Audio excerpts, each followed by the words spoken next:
Hello, and welcome to the Inside EVs podcast for November the 3rd, 2021. This is a midweek bonus episode. On today's show, we're just going to talk for a bit about how Tesla has just opened up its first Supercharger locations to non-Tesla vehicles. I'm Domenick, Inside EV's forum moderator and Inside EV's editor. Joining us today is Tom Logney, Inside EV's editor and host of the YouTube channel, State of Charge. We also have Mr. Martyn Lee from the EV News Daily podcast, available on all the best podcast platforms. Okay, before we get going, I'd like to ask that you please subscribe to the show. If you're watching this on YouTube, please hit that thumbs up button and ring that bell icon for notifications. If you're watching us on Twitch, you can also ring that bell icon for notifications there. All right, so with that out of the way, welcome everybody. So I guess today we're just going to talk about, Tesla has just opened up its first Supercharger locations in the Netherlands, 10 different locations, I believe, to non-Tesla vehicles. And you have a visitor, Martyn. She wants to know what's going on. She's super into Tesla opening up the Superchargers. She wants to join in. Right on. What's our new guest's name? This one is Molly. Okay. And then Max is her rather larger brother, who maybe needs to go on a bit of a diet. If he jumps up, you'll know. But she'll make herself comfortable behind me and fall asleep now. All right. So on November the 1st, Tesla announced that on Twitter, of course, that select superchargers in the Netherlands are now open to electric cars, and then they put a little, a whole information sheet on their website. Non-Tesla supercharger. Pilot. So it's a pilot program, and there's 10 stations now available to Dutch non-Tesla EV owners via the Tesla app, version 4.2.3 or higher. Now it's not just Dutch EV owners. I think they just assume that maybe only Dutch people would come visit them there, but we've already seen at least one EV owner from Scotland has driven over and charged over there. It does seem to be working. There is some. If I go down to the bottom, by the way, in one of I saw somewhere in the initial questions that says, do I have to live in the Netherlands? Oh, really? And it says, this trial is limited to EV drivers who live in the Netherlands. But I don't know if there's a way of stopping you. Like if you live across the European border or EU, there's no real way of stopping that. But anyway, sorry, Ed. Carry on. No, I just thought it was interesting. Yeah. So I looked at, maybe this is a Dutch person. His name is Johan Schleicher. What a journey. First headed completely electric to Glasgow. Now we're officially charging the first ID3 that is charging at a Tesla Supercharger. Thank you, Elon Musk. And that is, I could probably share that link as well, right? So, Tom, what do you think about this deal? This is kind of a big thing, right? Yeah, absolutely. And like Thanos, it was inevitable. I've been talking about this for a long time personally.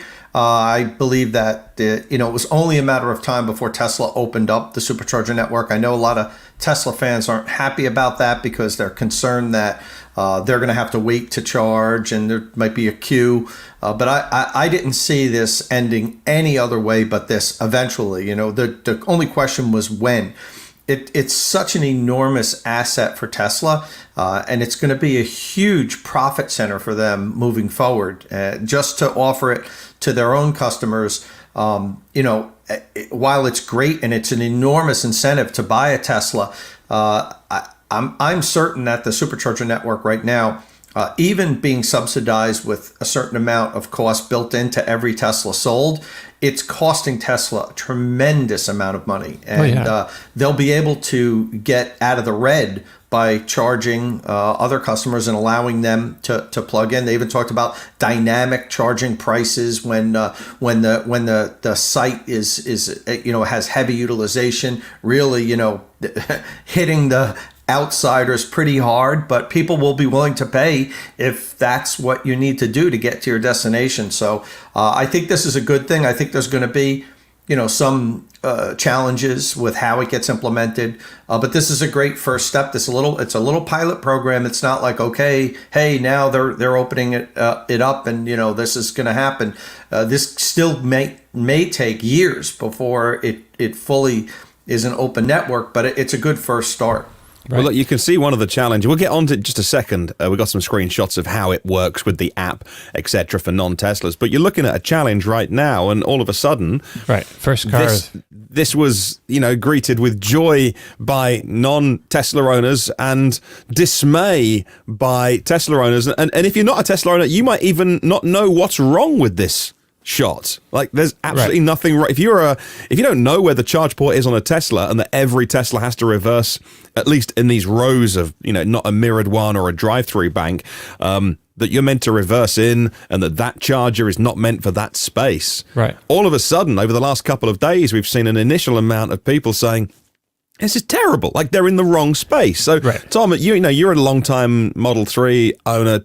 Tom, how do you feel about people parking in the wrong space, as it were? Because now you can't park there. Right. Maybe tell us what's going on here in this picture, why that's all wrong. So, if you're listening to the audio version of this, so every Tesla has a charge point in the same rear section of the car. And again...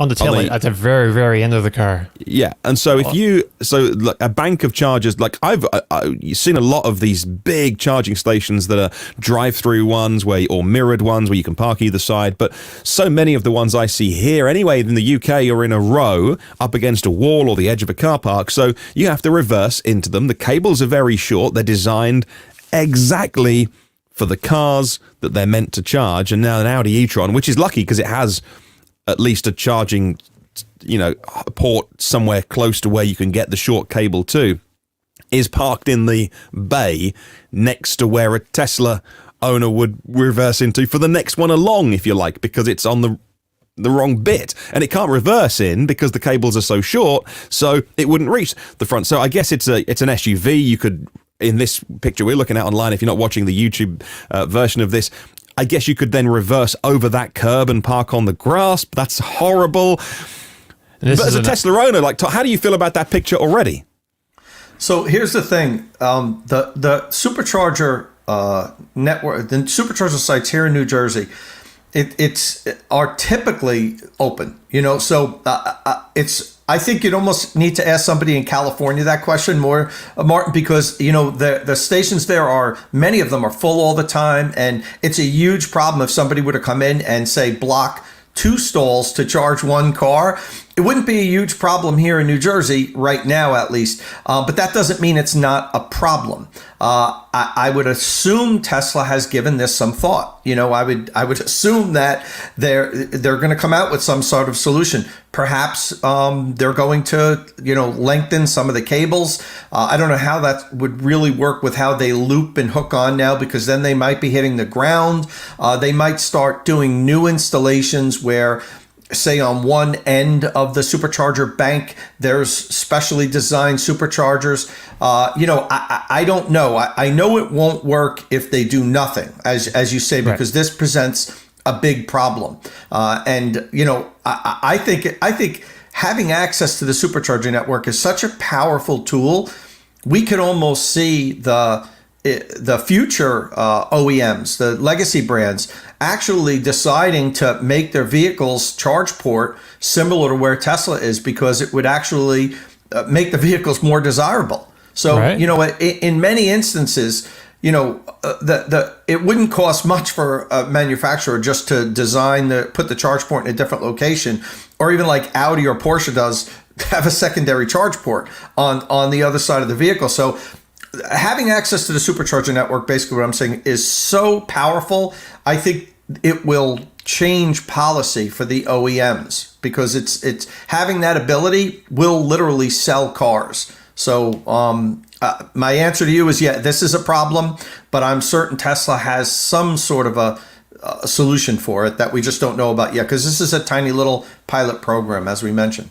Right, that could be. They could charge extra for an optional Tesla port, and have it located on the back rear, right by the taillight on whatever vehicle.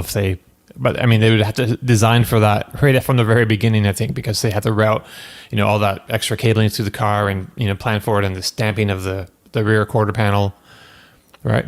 Sure, but if it's designed from the beginning, there would be a cost, but it wouldn't be a huge. I'm not talking about retrofitting cars that are currently in production, Dom. I mean, like, at some point down the road, right. When you're designing a car from scratch, they could have a secondary port. We already seen, a few automakers do that. So it adds some cost, but it adds tremendous value. And I wouldn't suggest a Tesla port. I think it would still be CCS. Because obviously the next step is going to be that CCS1 and 2, the adapter. That now you have to understand another thing to note right now. These are in Europe. Many of the Teslas are sold with CCS2 for the last 3 years. The Model 3, the Model Y. So this program, it's important to note that these stations come with that plug. It's not, we couldn't just start this program in the US right now because there's no adapter. Vehicles wouldn't be able to use it. Right. I was wondering maybe they're going to change it in the US too, though, to CCS2 plugs instead of the Tesla ones. Is Tesla going to swap that out here as well? I mean, it seems like it's a big deal. It would be CCS1, Dom, not 2. Okay. If they did here in the US, but I cannot envision Tesla doing that. What they're going to do is sell the CCS1 adapter, which just happened to go on sale in South Korea. And I was able to get a hold of that site and order one. You could see that's my actual order form where I ordered one. Now that translates to about $250. However, about an hour after I ordered it, I got another notification that they refunded my money because they're not shipping it. Yeah, they're not shipping it outside of South Korea. So if we have any followers out there that have a friend or maybe live in South Korea, please reach out to me because I want one of these. It may not even work here. It should work, but it may not. But I'm willing to take that chance. So eventually Tesla is going to sell this here in the US, and they would have to if they're going to open up the Supercharger network. But for now, you can't get it. But I want to get my hands on one of those. So maybe one of the followers has a friend or, like I said, lives in South Korea and will order it for me. Of course, I'll send you the money. That would be a lot cheaper than like installing new Superchargers with a CCS cord and a Tesla cord. That would definitely, and then the new people, the non-Tesla owners would be paying for that adapter too. So that's not money out of Tesla's pocket.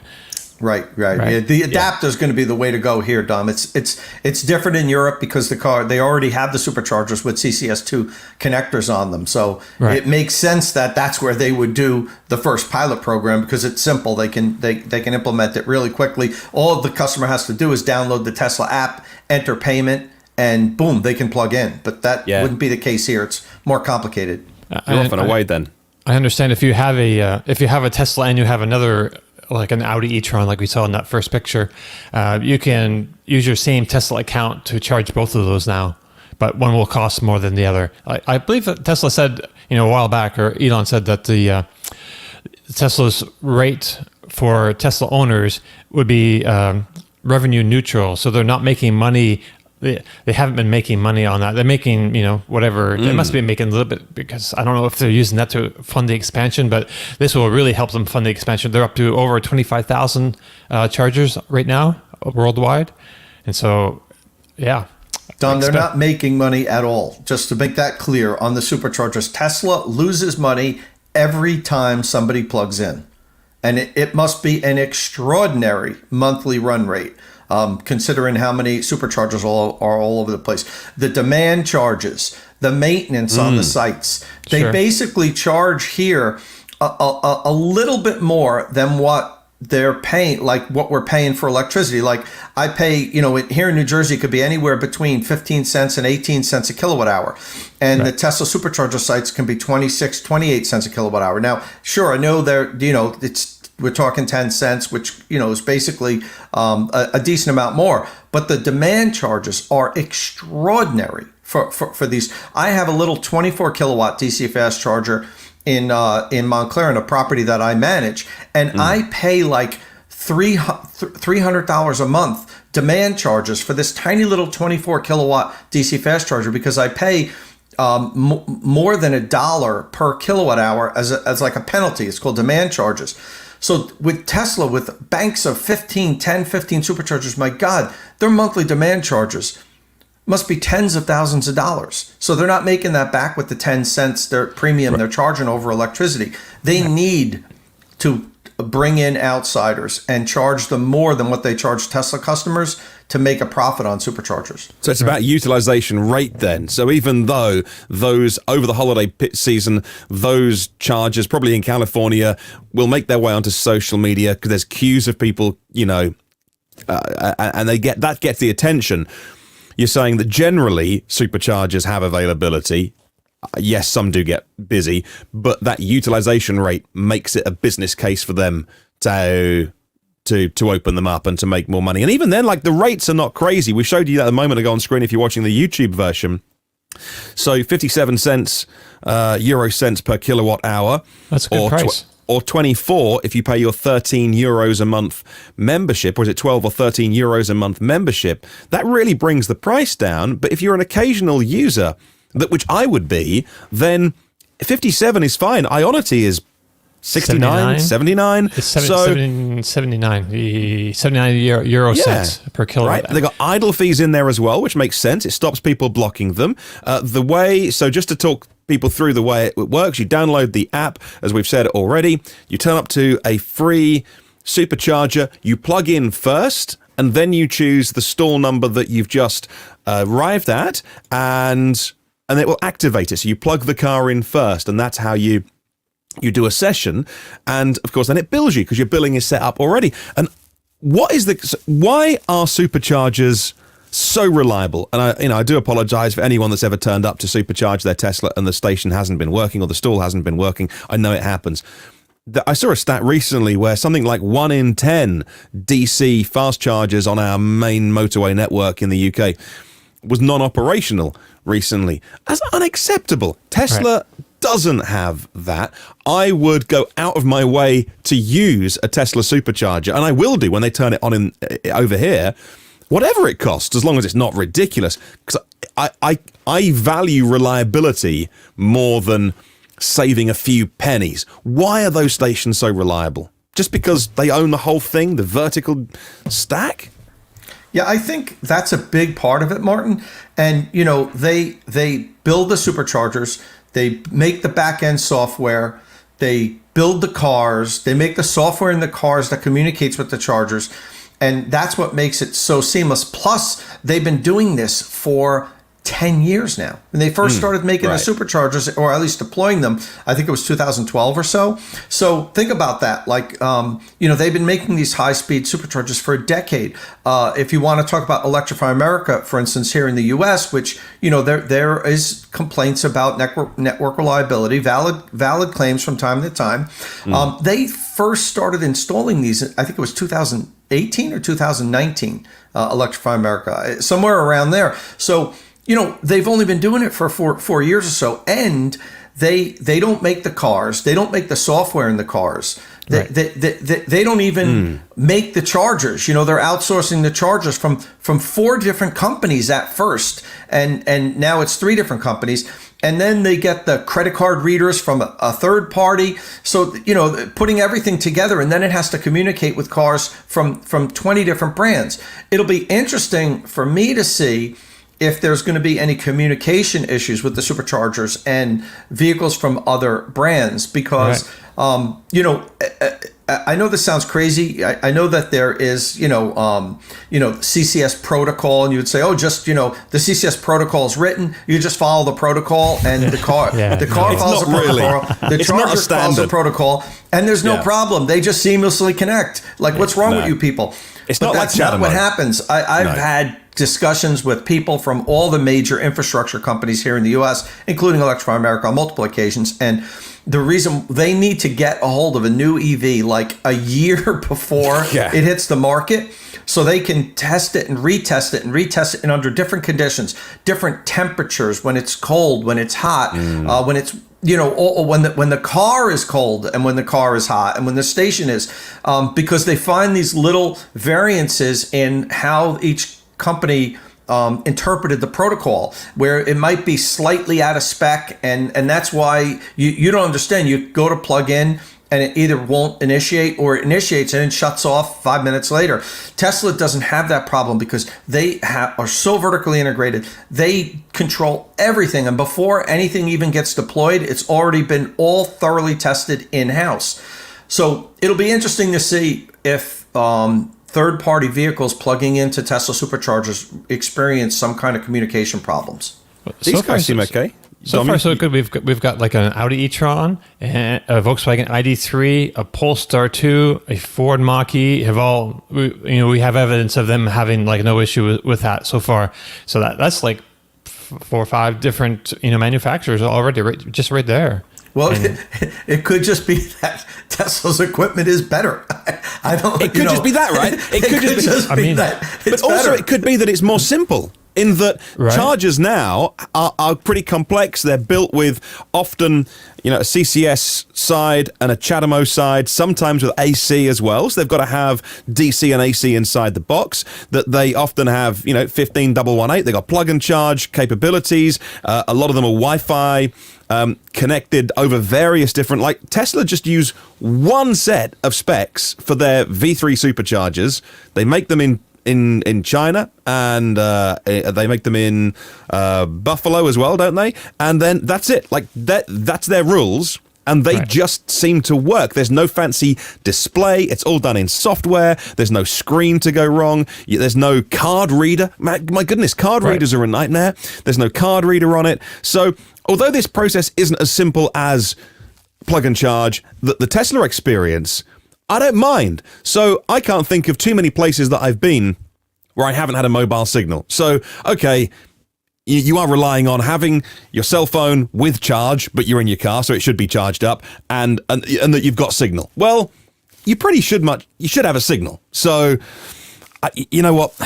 I don't mind getting an app out. Plug and charge is the holy grail. I don't mind getting, if I'm going to a Tesla station and I know it's going to work, I don't care if I've got to get an app out. You're not tapping RFID cards or anything. You can see in the app how much you've spent, how full your car is. This is great. This is so good.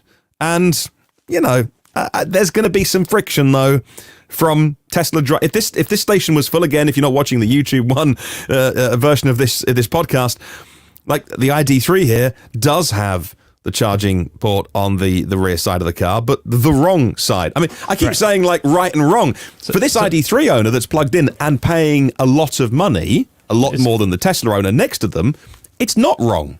Right. It's plugged into one, but it's also blocking the one on the other side. So Tesla location is down one supercharger that no one can use. They've done nothing wrong in this. No, the driver might be complained at, or somebody might say, hey, mate, can you move your car? It's in the wrong one. But for this ID3 owner, it's not wrong.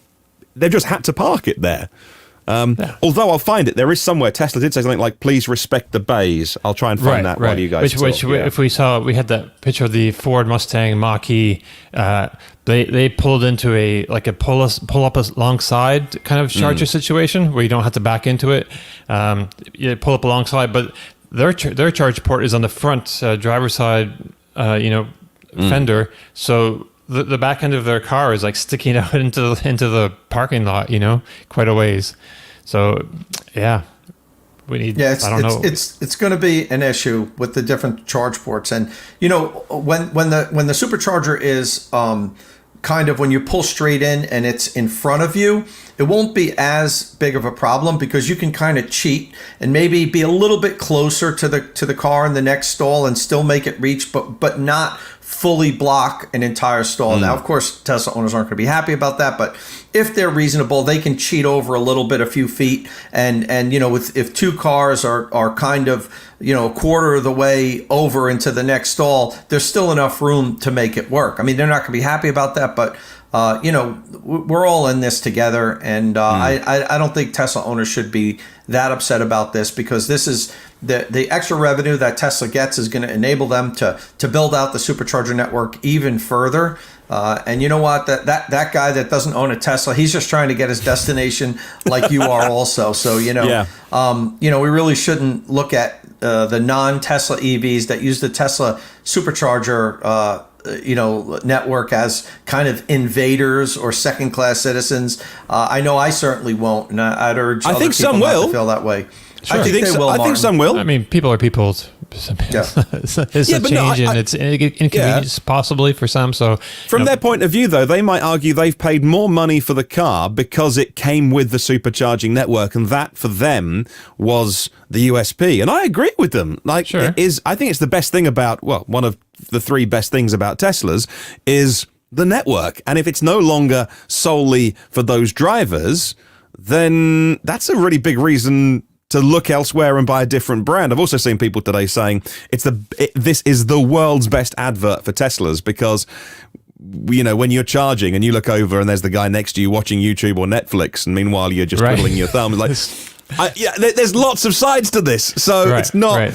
So just to read that text, by the way, very quickly. Certain Supercharger site layouts may not be suitable for some cars. Please do not obstruct other cars by parking over the lines if the cable cannot comfortably reach your car.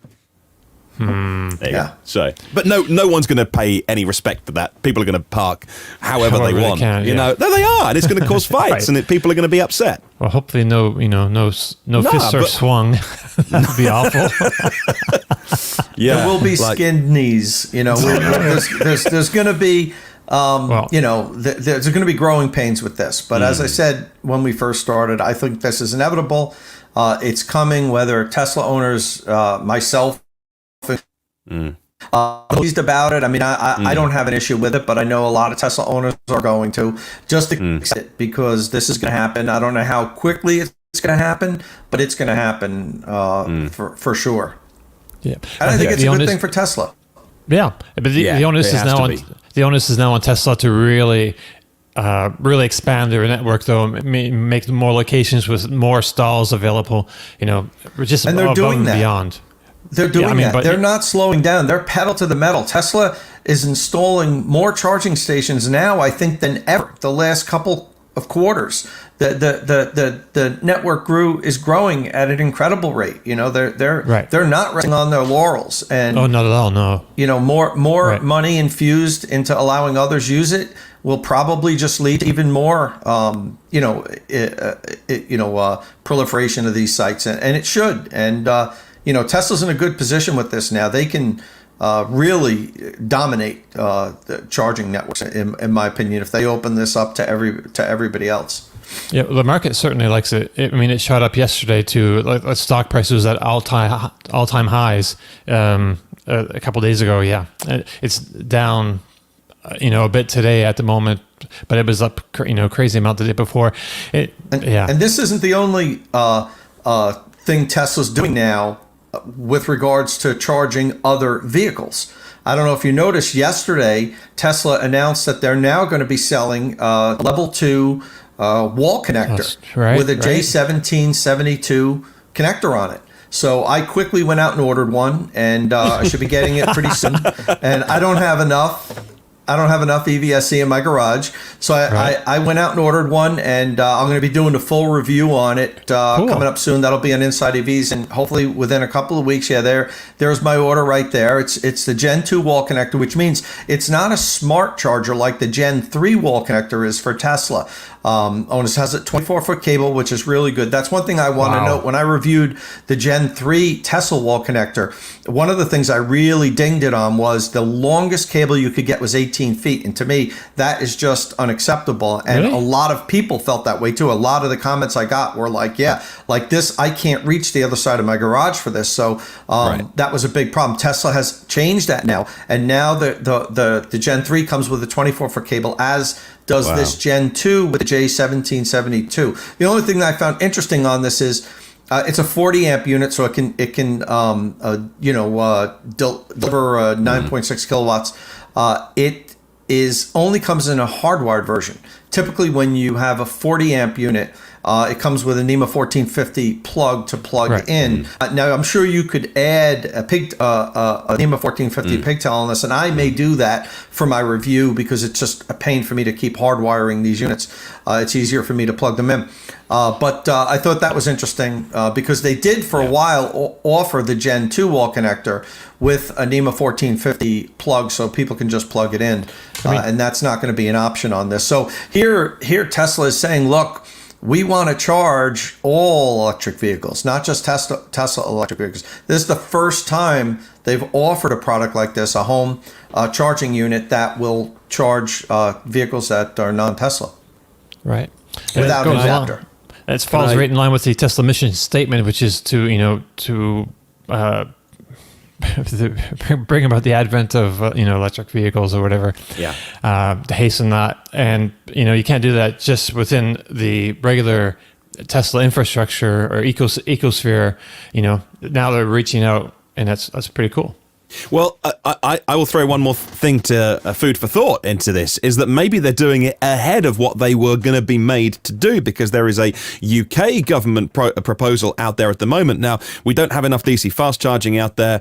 One of the really early networks that snapped up prime sites on our motorway service network has since been sold. It's now GridServe, and it's amazing. They're doing great investment because it was really neglected before. And often next to those are Tesla supercharging sites at the motorway service stations, but there is a section of the UK government proposal which reads, "We are considering requiring existing providers of charge point services at motorway service areas to make their charge points open access rather than open only to an exclusive network or group of networks or manufacturers."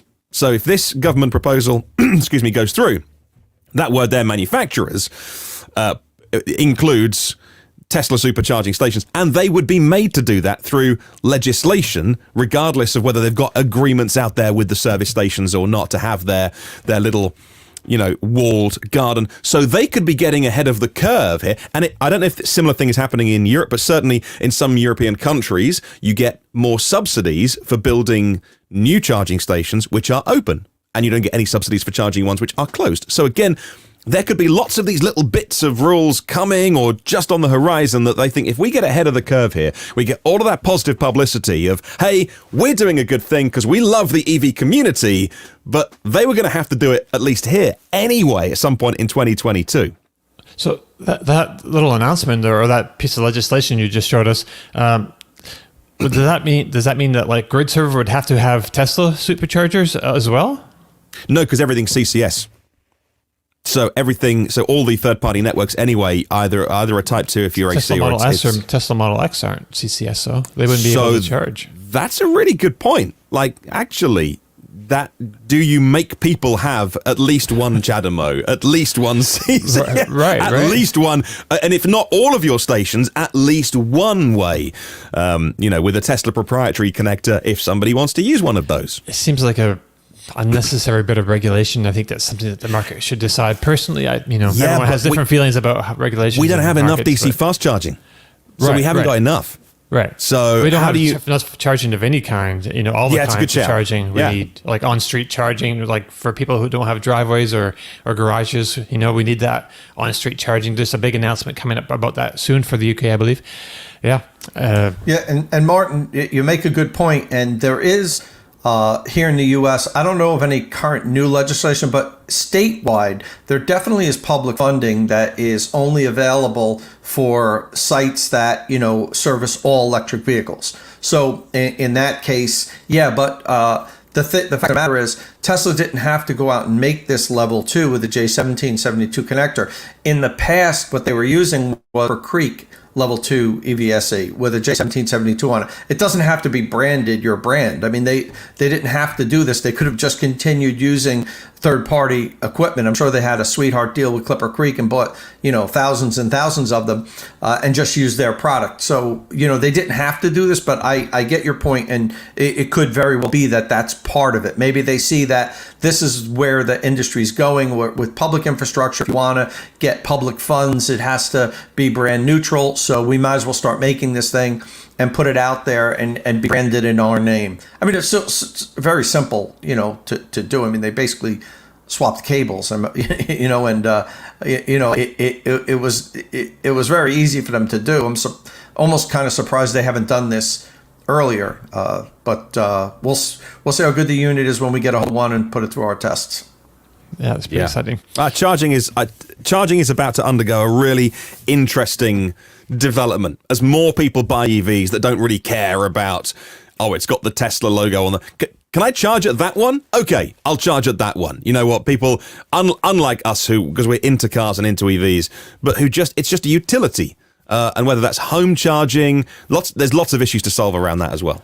Hey, real quick, Tom, how is the price compared to the regular market price of other units like that for the home charger? Tesla home charger. It's a pretty good price. It's $417, which isn't. It's probably average for a 40 amp quote unquote dumb charger. You know, it's not a smart charger, so it's right in the wheelhouse. I mean, you could get a Grizzle E 40 amp charger for less. So I think that's probably going to be one of the main units that I put it against when I do my review and to see which one, you know, would be a better buy for consumers. But you know, so it's priced okay. The Gen 3 Tesla wall connector is $500. It's only, you know, whatever, $83 more. And that's a smart charger that can deliver, you know, 48 amps. That's a really good deal at $500. But at $417, I think the Tesla Gen 2 wall connector with the CCS, the J1772, I think it's a decent deal. It's not overpriced, but it's not inexpensive either. I wonder if that smart charger would work with the adapter, CCS adapter for non-Tesla owners. They could, you know, instead of getting the level 2 charger with get the smarter one, a little bit more money, and then also get the adapter that they're going to use for their Supercharger travels. So no, it wouldn't use. Okay. That's a CCS1 adapter. It currently works with a Tesla to J1772 adapter, which I have numerous ones, and I've reviewed them. So you can already do that right now and use the Tesla wall connector with a Tesla to J1772 adapter. I have a dedicated video on which adapter to use for which car on my State of Charge YouTube channel for those interested. Sweet. Thanks for keeping me straight. But there's a lot of charging news. One thing that we're probably going to talk about a little bit more on the full show 2 days from now on Friday. There's a new company out of the UK called ZipCharge that's making a portable charging unit called the ZipCharge Go. And we have it up on the screen there. It's a suitcase-sized portable bi-directional charging unit, so you can power other appliances with it as well as power up your car. It has 4 kilowatt hour of usable energy. Wow. And there's a lot of uses for this. A really interesting new product that is just getting actually announced this week, and we'll talk a little bit more about it on Friday when we do our full show. I'd like one of those just in the garage, cool. Just, you know, when you go camping for a weekend, you got 4 kilowatt hours. If you can't pull from the car, you know, or even if you're leaving your car at the head of a trail or something, I don't know, and then you can get this on a trolley or something. It's got wheels already. It's got wheels, yeah. It's like a little pull-along suitcase. Yeah. It weighs about 50 pounds, so it's not too heavy. And really nice, clean appearance with the handle and everything. It'll fit, you know, in your hatch or probably maybe even in your frunk, depending on what EV you have. And it's got 4 kilowatt hour of energy. I mean, you could use it as an emergency, you know, to charge your car on the road. You could use it, as a daily charger, which we'll get into again a little bit more on Friday. But it's got a lot of uses, and I'm excited about this new product. All right. So that wraps it up, I think, basically. Anything else? No, I think we're good. All right. I think we're good. That brings us to the end of today's bonus episode. Join us again next week around this time. We may have another bonus episode, maybe a little special surprise for y'all. But if you have any questions or comments about this show, you can leave them on the Inside EVs Forum podcast thread or on our YouTube or Twitch comment sections. If you like this show, please give us a thumbs up if you're watching us on YouTube. Don't forget you can find and follow our panelists on Twitter. You can follow Tom Bologna at Tomolog, that's with 2 M's. Martyn Lee is at EV News Daily, and I'm at Domenick_Y. Please click subscribe and tap that bell icon for notifications. Thank you very much for joining us this week, and we'll see you all again next time. Ciao.